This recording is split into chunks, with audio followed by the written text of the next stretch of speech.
The basement door was open, not unlocked, not ajar, open, standing wide in the middle of the night, when I knew, I absolutely knew, I had closed it before bed, and from the darkness below, I heard it, a sound that didn't belong to any house, any home, any place meant for the living, the sound of children laughing in my basement. At 3:47 in the morning, there are places in our homes we don't think about, spaces we fill with forgotten things and old memories. We go down there when we have to, we flip the light switch, we grab what we need, and we come back up fast, because some part of us, the old part, the part that remembers what it was like to be prey, knows better than to linger in the dark. This is a collection of 10 stories, 10 basements, 10 descents into places that should have remained sealed. What you're about to hear comes from police reports, anonymous testimonies, and confessions that were never meant to see light. Some of these people are still alive, some of them aren't, and some of them, well, we're not entirely sure what happened to them. Before we go down those stairs together, hit that subscribe button and turn on notifications, because here, every story leaves a different kind of shadow, the kind that follows you home, the kind that waits at the bottom of your own stair, watching. Let's begin. The Hernandez family moved into their new home in September of 2019. It was a foreclosure, cheap, 3 bedrooms, 2 baths, and a finished basement that the previous owners had converted into a playroom. There were still toys down there, a rocking horse, building blocks scattered across the carpet, a small wooden dollhouse in the corner. Maria Hernandez asked the realtor about it. Why would they leave the toys? The realtor said the previous family left in a hurry. Divorce. Messy. They didn't want anything that reminded them of the house. It made sense. Maria didn't think about it again until the first night. Her daughter, Sophia, was 7 years old. She came into her parents' bedroom at 2 in the morning, crying. She said she heard children playing downstairs in the basement. Maria told her it was just the house settling, old pipes, the heating system. But Sophia shook her head. No, Mama, they were laughing. They were running. Maria walked her daughter back to bed, tucked her in, kissed her forehead, and promised her there was nothing down there. But when Maria walked past the basement door on her way back to her room, she stopped, because she heard it too. Faint, distant, but unmistakable. The sound of small feet running across a floor, back and forth, back and forth. And then laughter, high-pitched, delighted, the kind of laughter that only children make when they're playing a game they love. Maria's hand trembled as she reached for the basement doorknob. She told herself she was being ridiculous. It was the neighbors. It was the TV. It was anything but what it sounded like. She opened the door. The basement light was off. She flicked the switch. Nothing happened. The bulb had worked earlier that day. She'd gone down to check the breaker box herself. She pulled out her phone, turned on the flashlight, and slowly, so slowly, descended the stairs. Each step creaked under her weight. The sound echoed in the empty space below. Except it wasn't empty. At the bottom of the stairs, Maria swept her phone light across the room. The toys were exactly where they'd been. The rocking horse, the blocks, the dollhouse. But now, the rocking horse was moving. Slowly, back and forth, as if someone had just gotten off. Maria's breath caught in her throat. She wanted to run. Every instinct screamed at her to turn around and go back upstairs. But then she saw it. In the corner, by the dollhouse, a small handprint on the dusty floor, and another one beside it, and another leading toward the furnace room. Maria followed them. She doesn't know why. She tells the police later that it felt like she had to, like something was pulling her forward. The furnace room door was closed. She pressed her ear against it. Silence. Then a whisper. "Help us." Maria stepped back. Her phone slipped from her hand. The light skittered across the floor and went out. In the absolute darkness, she heard them. Children crying behind the door. She ran up the stairs, out of the basement. She grabbed Sophia and her husband, and they left the house that night. They never went back. The police investigated. They found nothing in the furnace room, nothing behind the walls, nothing buried beneath the floor. But they did find records. In 1987, 2 children lived in that house, a brother and sister, ages 5 and 8. One winter night, they went down to the basement to play. The door locked behind them. Their parents were at a Christmas party 3 streets away. The children were found the next morning. Hypothermia, the coroner said. The furnace had malfunctioned. They'd tried to stay warm by crawling into the furnace room. The Hernandez family sold the house at a loss 6 months later. The new owners gutted the basement, ripped out the carpet, removed the toys, painted the walls white. But sometimes, late at night, they say they still hear it. Children laughing, running, playing a game that never ends. Have you ever heard something that made you question what you thought was real? Drop a comment below if you've experienced anything like this, because what I'm about to tell you next makes the Hernandez house look like a playground. David Chen was a college student living in a rental house near campus. The place was old, built in the 1960s, the kind of house that creaked and groaned and made sounds that you learned to ignore. The basement was unfinished, concrete floor, exposed pipes, a single bulb hanging from the ceiling. David used it for storage, boxes of textbooks, old furniture, things he didn't need, but wasn't ready to throw away. He went down there maybe once a month, until he started hearing the knocking. It began in October, 3 sharp knocks, always at night, always between midnight and 3 a.m. Knock, knock, knock. David assumed it was the pipes, thermal expansion, air in the lines, but then it started responding. One night, frustrated and half asleep, David knocked back on his bedroom wall 3 times. Knock, knock, knock. The knocking in the basement stopped for exactly 10 seconds. Then it came back. Knock, knock, knock. Louder. David sat up in bed. His heart was pounding. He grabbed his phone and pulled up a recording app. He wanted proof, something to show his landlord, something to explain the noise. He crept downstairs. The basement door was at the end of the hallway. He could hear it now, clear and distinct. Knock, knock, knock. Coming from inside. David opened the door. He held his phone out, recording. The light from his screen barely penetrated the darkness below. Knock, knock, knock. It was coming from the far corner, behind the water heater. David descended the stairs. Each step felt heavier than the last. The air grew colder as he went down. His breath misted in front of his face. He reached the bottom. The knocking stopped. David swept his phone light across the basement.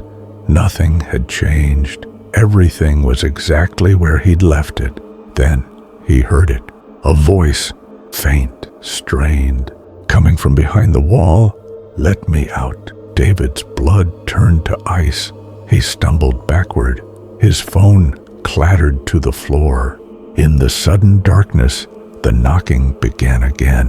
But this time, it wasn't 3 knocks. It was dozens, all over the basement, on the walls, on the ceiling, on the floor, beneath his feet. Knock, knock, knock, knock, knock, knock, knock, knock. Frantic, desperate, David ran. He didn't grab his phone, didn't look back. He flew up the stairs and slammed the basement door behind him. He called the police. They came. They investigated. They found nothing. But when David went back down with them, his phone was sitting on the bottom step, exactly where he'd left it, still recording. The officers played back the footage. They heard the knocking. They heard David's footsteps. They heard him drop the phone. And then they heard something else in the silence after David ran. A voice, clear, pleading, "Help me, please. I've been here so long." The police brought ground-penetrating radar. They scanned the basement walls, the floor, the ceiling. They found something behind the wall, in a space that shouldn't exist according to the blueprints. A cavity, 3 feet wide, 6 feet deep. When they broke through, they found it, a skeleton, curled in the fetal position. Forensics dated the remains to the early 1970s. Male, mid-20s. There were scratch marks on the inside of the wall, deep gouges in the concrete. The bones of his fingers were worn down to nubs. The coroner's report said he'd been walled in, alive, and based on the marks, he'd survived for at least 3 days, knocking, screaming, waiting for someone to hear him. David moved out the next week. He never listened to the full recording. He couldn't, because at the very end, after the voice begs for help, there's a sound, a laugh, someone laughing. On the other side of the wall, the Peterson farmhouse sat on 40 acres of land in rural Iowa. The family had owned it for 3 generations. They knew every inch of that property, except for the basement. The original basement, the one built in 1889, had been sealed off decades ago. There was a newer basement now, modern, concrete walls, proper ventilation. But the old basement was still there, somewhere beneath the house, buried. Jacob Peterson learned about it when he was renovating the kitchen. The floor collapsed, not the whole floor, just a section near the pantry, about 3 feet wide. When the dust settled, Jacob looked down into the hole and saw stairs, stone stairs, leading down into darkness. Jacob called his father. His father looked into the hole and went pale. He'd forgotten about the old basement. His grandfather had sealed it up when he was a boy, said it wasn't safe, said the foundation was crumbling, said no one should ever go down there. But Jacob was curious and stubborn and convinced himself that his great-grandfather was just being superstitious. He grabbed a flashlight and a rope, tied one end around a support beam, and lowered himself down. The old basement was smaller than he'd expected, maybe 10 feet by 10 feet. The walls were limestone, damp, covered in a white fungus that pulsed slightly in the beam of his flashlight. There was furniture down there, a table, 2 chairs, a bed frame with a rotted mattress, and on the wall, scratched deep into the stone, were words, hundreds of words, covering every surface. Jacob stepped closer. The writing was frantic, overlapping. Some of it was illegible, but he could make out phrases. "They won't let me leave. I can hear them in the walls. If you're reading this, get out. Now." Jacob's flashlight flickered. He tapped it. The light steadied. And that's when he saw it. In the corner, a pile of clothing, old-fashioned, moth-eaten, and beneath the clothes, shapes. Jacob's mouth went dry. He took a step closer. They were bones, not one skeleton. 3, one large, 2 small. A family. Jacob backed away. His foot hit something. He looked down. A metal ring set into the floor. A trapdoor. Every rational part of Jacob's brain screamed at him to leave, to climb back up the rope and seal the hole and never think about this place again. But he reached down and pulled. The trapdoor was heavier than it looked. It took all his strength to lift it. Beneath it was another set of stairs, going deeper. The smell that rose from below was indescribable. Rot, decay, and something else, something sweet and wrong. Jacob pointed his flashlight down. The stairs descended maybe 20 feet. At the bottom was a room, and in that room he could see movement. Something pale, something that flinched from the light, something that looked up at him with eyes that reflected his flashlight like an animal's. Jacob dropped the trapdoor. He scrambled up the rope so fast he tore the skin off his palms. He called the police, the fire department, the county sheriff. They went down with cameras, with lights, with weapons. They found the old basement. They found the skeletons. They found the trapdoor. And they found the room beneath. But whatever Jacob saw was gone. The room was empty, except for one thing. Scratched into the dirt floor, fresh and clear, were words. Thank you for opening the door.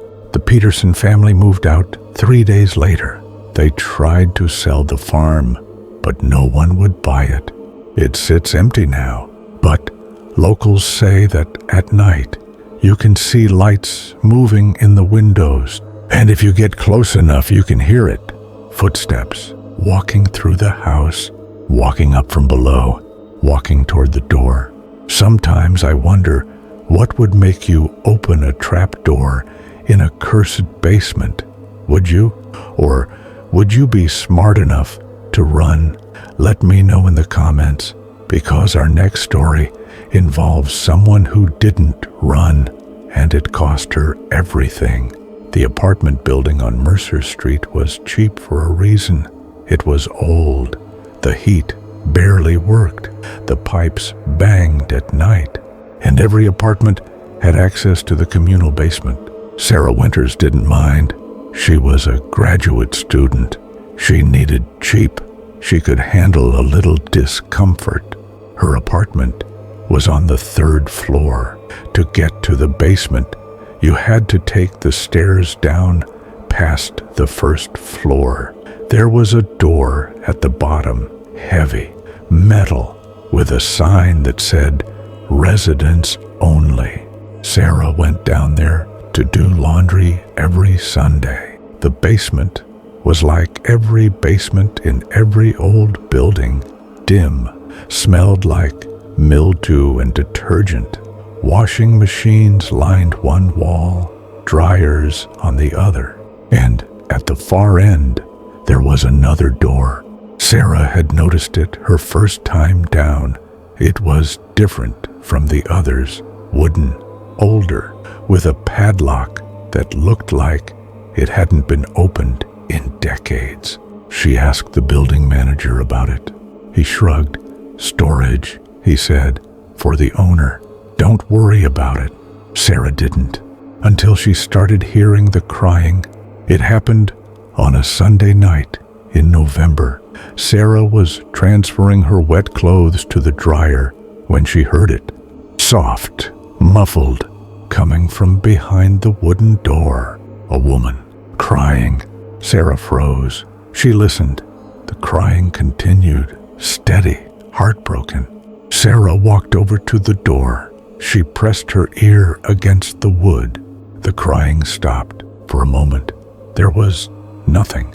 Then, a voice, so close it sounded like it was right against the other side of the door. "Help me." Sarah jerked back. Her heart hammered in her chest. She called out, "Hello? Are you okay? Are you trapped?" No answer. Sarah banged on the door. "Can you hear me?" Still nothing. She tried the padlock. It was rusted solid.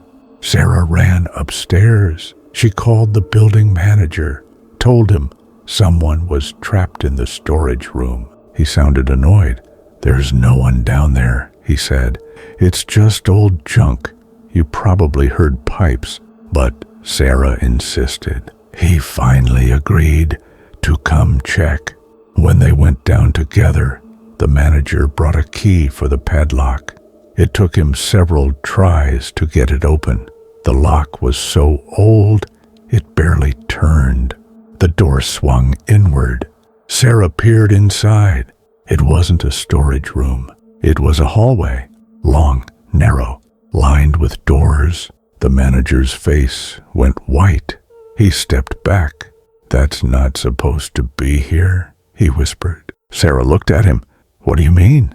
The manager shook his head. "This building was renovated in the 80s.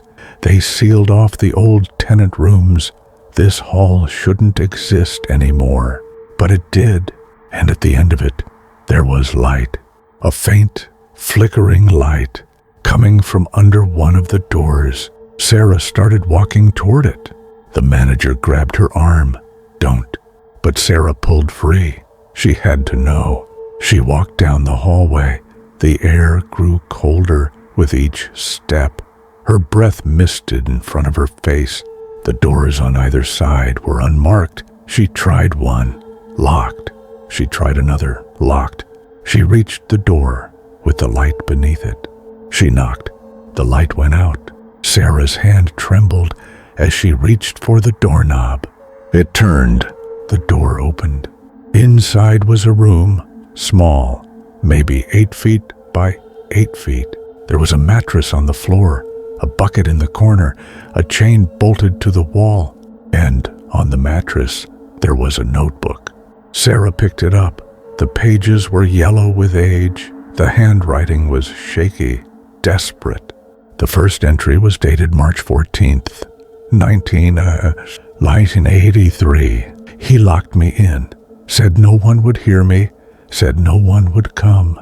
Sarah's stomach turned. She flipped through the pages.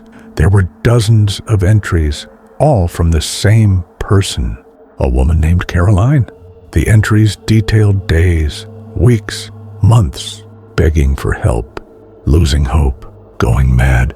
The last entry was dated June 2nd, 1983.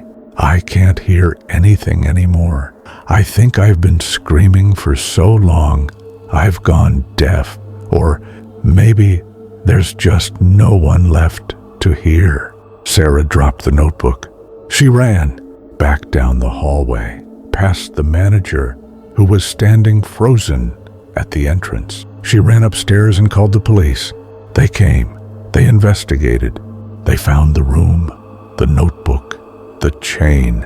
They searched missing persons reports from 1983, and they found her. Caroline Reeves, age 24, reported missing March 10th, 1983. She was a tenant in the building. She'd told friends she was having trouble with her landlord, that he was making her uncomfortable, that he kept coming to her apartment at odd hours, and then one day she was gone. The police never found her until now. They searched the room. They brought cadaver dogs. They tore up the floor, and they found her buried beneath the concrete, still chained to the wall. The building was condemned. Sarah moved out that day, but sometimes, late at night, she still hears it. A woman crying behind a door that shouldn't exist. The Blackwell house was built in 1923.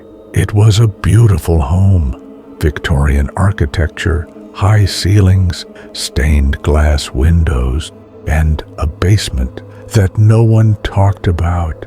The current owners, the Martins, bought it in 2017. They got it for a steal. The previous owners had moved out in a hurry.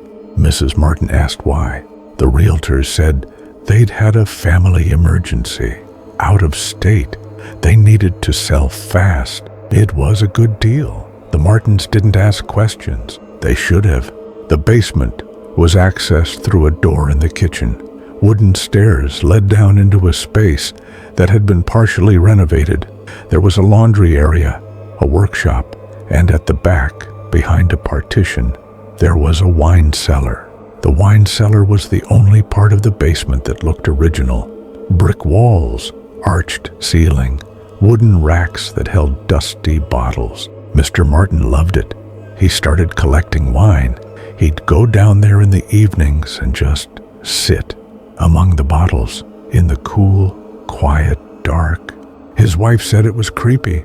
He said it was peaceful, until he started finding the notes. The first one was tucked behind a bottle of Cabernet, a small piece of paper, yellowed, folded.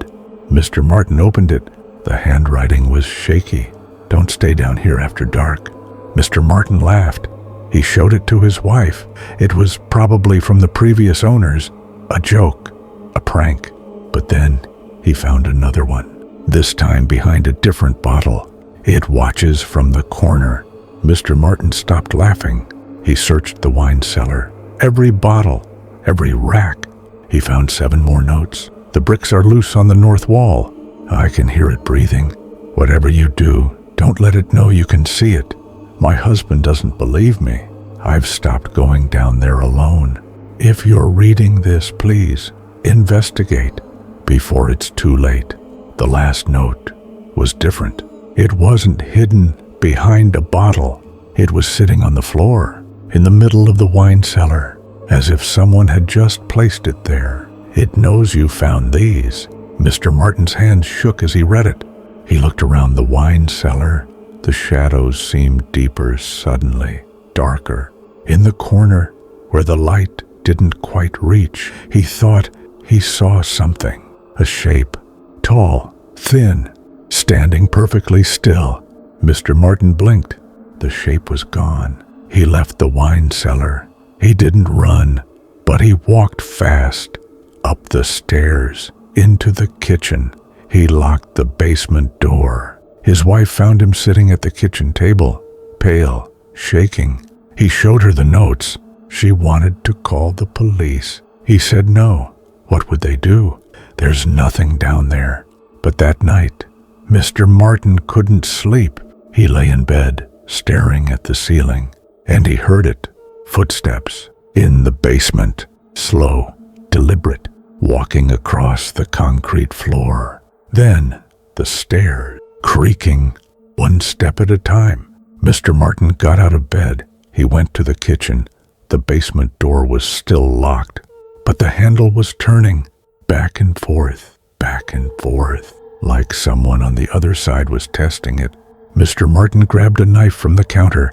His wife called the police. The footsteps stopped. The handle stopped moving. When the police arrived, they went down to the basement.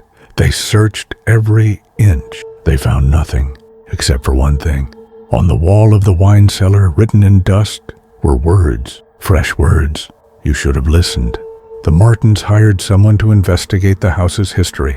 They found out that in 1956, the previous owner's wife had disappeared. Her name was Margaret Blackwell. She told neighbors that something was living in their basement, that she could hear it at night, that it watched her when she went down to do laundry. Her husband said she was having a breakdown. He tried to get her help, but one night, Margaret went down to the basement and never came back. The police searched for her. They tore apart the basement. They dug up the yard. They never found her. The husband lived in the house for another 40 years, alone. He never went into the basement again. He sealed the door to the wine cellar with bricks, but someone had taken the bricks down. The Martins moved out 2 weeks later. They didn't try to sell the house. They just left. The house is empty now. But sometimes, people walking by at night say they see a light in the basement window, flickering like candlelight.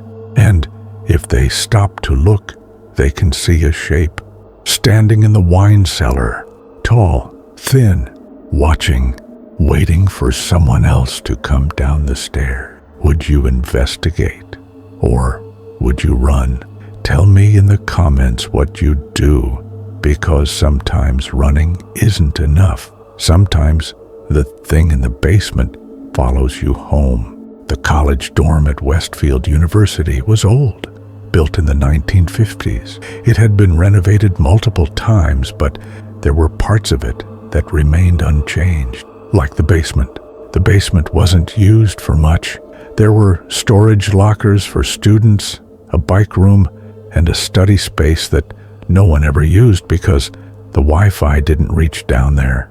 Megan Torres lived on the 3rd floor. She'd been at Westfield for 3 years and had never had a reason to go to the basement until her bicycle was stolen.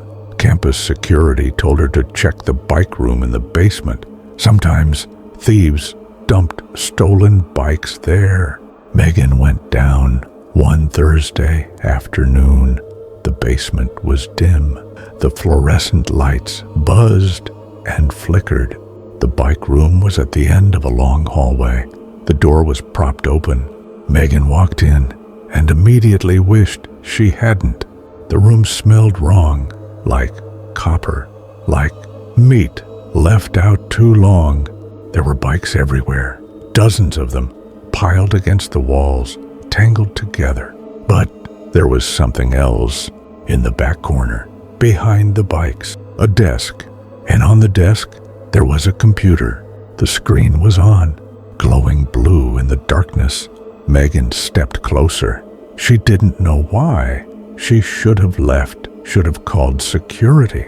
But she walked toward the computer. The screen showed a video feed, live footage of the hallway outside, and of herself walking into the bike room.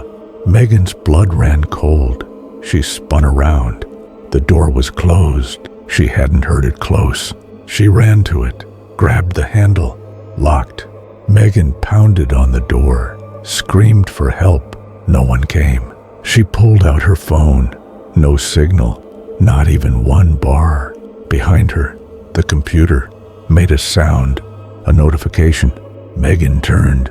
On the screen, a new window had opened, a chat box, and someone was typing. "I've been waiting for you." Megan's hand shook. She typed back, "Who is this? Let me out." The response came immediately. "I can't let you out. If I do, they'll find me." Megan's heart raced. She looked around the room. There were no other doors, no windows, no way out except through the locked door. "Who are you?" she typed. The cursor blinked for a long moment. Then, "I'm sorry. I'm so sorry, but I can't leave. And now, neither can you." The lights went out. Megan screamed.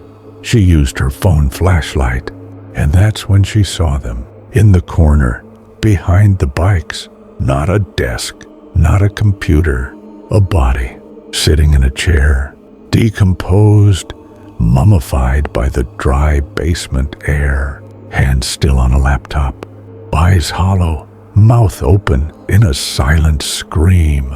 Megan stumbled backward. She hit the door, pounded on it with everything she had. The laptop screen flickered to life. One more message appeared. "If you're reading this, I'm already dead, but I'm still here, in the system, in the code, and I'm not alone anymore." The door unlocked. Megan burst through. She ran down the hallway, up the stairs. She didn't stop until she was outside, in the sunlight, surrounded by people. Campus security found the body. It was identified as Marcus Chen, a computer science student who'd gone missing in 2016. His laptop was still open, still running.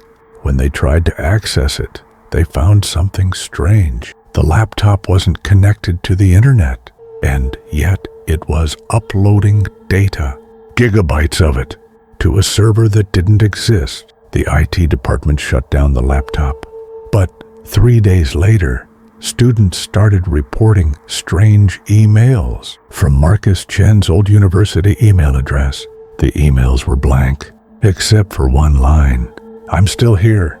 The university deleted the account, but the emails keep coming from new addresses, from accounts that were never registered, all saying the same thing: "I'm still here." And sometimes, late at night, students in the dorm hear sounds from the basement, typing, fast, frantic, coming from a computer that was destroyed years ago. The Riverside apartments were cheap for a reason. They'd been the site of a crime in the early 2000s. Nothing violent, just a landlord who'd been running illegal operations out of the basement, or so they said. Jamie Ortiz moved into Unit 3B in January. The place was small, but it was close to work. She could walk, save on gas. The first week was fine. The second week, she started noticing the smell. It came from the vents, sweet, rotten, like fruit left to decay. Jamie complained to the building manager. He said he'd look into it. He never did. The smell got worse. By the third week, Jamie couldn't sleep. The smell was overwhelming. It filled her apartment, clung to her clothes, her hair. She went down to the basement herself. The basement was divided into sections, one section for each apartment, storage units with chain link walls. Jamie found her unit. 3B was written on a piece of tape above the door. She unlocked it and stepped inside. The smell hit her like a wave. It was coming from the back, behind a stack of boxes. Jamie pulled out her phone, turned on the flashlight. She moved the boxes. Behind them was a vent. The cover was loose. Jamie pulled it off. The smell poured out, hot, putrid. She pointed her phone light into the vent. There was something in there, something dark, glistening, moving. Jamie jerked back. She dropped the vent cover. It clattered on the concrete floor. She ran out of the storage unit, back up to her apartment. She called the police. They came. They went into the basement. They removed the vent cover, and what they found made the building manager vomit. It wasn't a vent. It was a tunnel, dug by hand, maybe 3 feet wide, leading deeper into the earth. And lining the walls of the tunnel were things, personal items, photographs, jewelry, underwear, taken from the apartments above. The police followed the tunnel. It went down and down and down, 30 feet below the building. At the end of it was a room, carved out of the earth, furnished with a mattress, a camping stove, buckets. Someone had been living down there, but whoever it was gone. The police searched the building, interviewed every tenant. No one knew anything. They sealed the tunnel, filled it with concrete. Jamie moved out the next day, but 2 weeks later, she got a package. No return address. Inside was a photograph of her sleeping in her bed, taken from above, through the vent in her ceiling. On the back of the photo, written in shaky handwriting, "I'll find a new place soon, don't worry." Jamie moved to a different city. She doesn't live in apartments anymore, only houses, single-story houses with no basements. If you're still watching this, you're braver than most. Or maybe you just haven't turned off the lights yet. Drop a like if this is giving you chills, because we're not done. There are 3 more stories, and each one is worse than the last. The Hartwell Manor was a bed and breakfast, historic, charming, built in 1898. It was a popular destination for couples and history enthusiasts. Everyone loved it, except the staff, because the staff knew about the basement. The guests never saw it. It wasn't part of the tour. It was behind a locked door near the kitchen. Staff only. That's where they kept the supplies, the extra linens, the cleaning equipment. And that's where the incidents happened. It started small. Things would go missing. A bottle of cleaner, a stack of towels, an extension cord. Then they'd turn up somewhere else, in a different part of the basement, stacked neatly, as if someone had organized them. The staff joked about a ghost. They named it Henry, said he was a former groundskeeper who liked to keep things tidy. But then things got stranger. One of the housekeepers, Linda, went down to grab fresh sheets. She heard humming coming from the back corner, behind the water heater. Linda called out, "Hello?" The humming stopped. Linda walked toward the corner. She peered behind the water heater. There was a space back there, maybe 2 feet wide, and sitting in that space was a person, a man, filthy, bearded, wearing clothes that looked decades old. He looked up at Linda and smiled. Linda screamed. She ran up the stairs. The manager called the police. When they arrived, they searched the basement. The man was gone, but they found where he'd been hiding. Behind the water heater was a crawl space. It extended back maybe 15 feet, and in that crawl space, they found a nest, blankets, food wrappers, candles, and dozens of photographs of the guests sleeping, eating, showering, all taken through vents, through cracks in the walls. The police searched the entire building. They found more crawl spaces hidden throughout the manor, behind walls, above ceilings, under floors, a network of passages, allowing someone to move through the entire building unseen. They never found the man. He'd disappeared into the walls like he'd never existed. The bed and breakfast closed for renovations. They sealed the crawl spaces, reinforced the walls. When it reopened, they assured guests that the building was safe. But sometimes, late at night, guests report hearing sounds, footsteps in the walls, behind their beds. And in the morning, they find things moved, their suitcases opened, their clothes touched, their phones showing pictures they didn't take of themselves sleeping. The Greenfield house was unremarkable, suburban, 3 bedrooms, 2-car garage, the kind of house you'd drive past and never remember. The Thompson family moved in during the summer. Mom, Dad, 2 kids, normal family, normal life, until their daughter, Emma, started talking about the man in the basement. She was 6 years old. She told her parents that she could hear someone talking down there at night when everyone was asleep. Her parents checked. They found nothing. They told her it was her imagination, but Emma insisted. She said the man told her things, secrets about the house, about the people who lived there before. Her parents took her to a therapist. The therapist said it was a phase. Children create imaginary friends when they're processing change. But then the dad started hearing it too. Voices coming from the basement late at night. When everyone else was asleep, he'd go down to check, and the voices would stop. He'd search the basement, every corner, every shadow. Nothing. But the moment he went back upstairs, the voices would start again. He set up a recording device, left it in the basement overnight. In the morning, he played it back.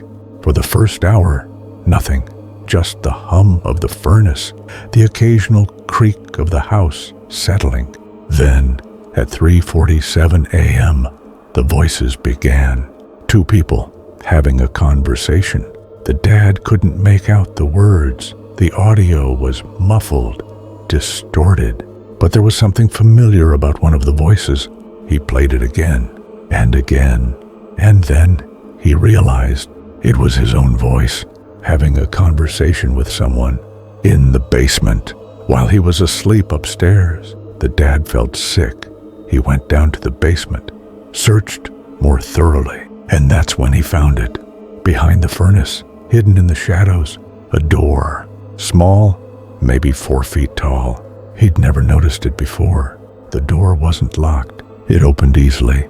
Behind it was a crawl space, and in that crawl space, there were things: sleeping bags, food, water bottles, a camping lantern, and a notebook. The dad picked up the notebook, flipped it open. The pages were filled with writing, dates, times, observations. July 15th. They went to bed at 11 p.m. Dad came down at 11:47 p.m. He looked right at the door, but didn't see it. July 22nd. The little girl knows. She hears me, but they don't believe her. August 3rd. I spoke to him last night while he slept. He doesn't remember, but soon he will. August 10th. They're starting to understand, but it's too late. This is my home now. They're just visiting. The dad's hands trembled. He dropped the notebook. Behind him, in the darkness of the crawl space, something moved. He spun around. A figure crouched in the shadows, watching him. The dad scrambled out of the crawl space. He grabbed his family. They left the house. They called the police from a neighbor's house. When the police arrived, they searched the crawl space. They found the camping equipment. They found the notebook, but they didn't find anyone. The police said it was probably a squatter, someone who'd been living in the house before the family moved in, who'd been hiding in the walls. They said he was probably long gone now, but the dad knew better, because when they went back to the house to pack their things, he found something on their kitchen table, a new entry in the notebook, written in fresh ink. I'll miss you. The Thompson family never moved back in. The house sits empty now, for sale, but no one buys it because the neighbors say they see lights in the basement window and they hear voices late at night, having conversations with no one there. You still with me? Good, because this last story, this is the one that keeps me up at night. The one I wish I'd never heard. Drop a comment if you've made it this far. You've earned it. The apartment on the 12th floor was modern, new building, clean, safe. There shouldn't have been anything wrong with it. But Rachel Kim couldn't shake the feeling that something was off. It started with the cold spots, random places in the apartment where the temperature would drop dramatically. You'd walk through them and your breath would mist. Then it was the sounds at night when she was trying to sleep. Scratching coming from below. From the floor, Rachel complained to the building manager. She said maybe there were mice or rats in the walls. The manager said that was impossible. This was a new building. There was no way pests could get in. But the scratching continued and got louder. Rachel started losing sleep. She'd lie awake, listening to the sound of something clawing at the floor beneath her bed. She called an exterminator. He came. He searched the apartment. He found nothing, but he did say something strange. He asked if Rachel had access to the basement. Rachel said no. This was a high-rise, 12 stories. There was no basement. The exterminator frowned. He pulled up the building plans on his phone. According to the official blueprints, there was no basement. But according to the original plans from when the building was first designed, there was a sub-basement built to house mechanical equipment. It had been sealed off before construction was completed, filled in with concrete. Or so they thought. The exterminator suggested Rachel talk to the building manager. She did. The manager got defensive, said the sub-basement didn't exist, said she was hearing things, but Rachel didn't believe him. That night, she went down to the main lobby, waited until the security guard left his post. Then she snuck into the maintenance area. There were tunnels down there, service corridors, leading to different parts of the building. Rachel followed one of the tunnels, down and down, until she reached a door, heavy, metal, with a sign that said, "Authorized personnel only." The door was unlocked. Rachel pushed it open. On the other side was a stairwell going down. The stairs were old, concrete, crumbling in places. Rachel descended. At the bottom was another door. This one had no sign. She opened it. The sub-basement was real, and it wasn't empty. The space was vast. Concrete pillars stretched up to support the building above. Pipes and conduits ran along the ceiling. But there was something else. In the middle of the room, there was light, flickering, artificial. Rachel walked toward it. As she got closer, she realized what it was. Camping lanterns, maybe a dozen of them, arranged in a circle. And in the center of the circle, there were people, 3 of them, sitting on the floor, facing each other. They were filthy, gaunt. Their eyes were wide and unblinking. Rachel stopped walking. One of them looked up at her and smiled, a broken, wrong smile. "You heard us," the person whispered. "You heard us scratching." Rachel backed away. "We've been down here so long," another one said. "So long. We just wanted someone to know we're here." Rachel turned and ran. She ran up the stairs, through the tunnels, back to the lobby. She called the police. They came. They went down to the sub-basement. They found the lantern. They found evidence of people living there, but they didn't find anyone. The 3 people were gone. The police searched the entire building, every floor, every apartment. Nothing. Rachel moved out the next day. But before she left, she asked the building manager one more time about the sub-basement.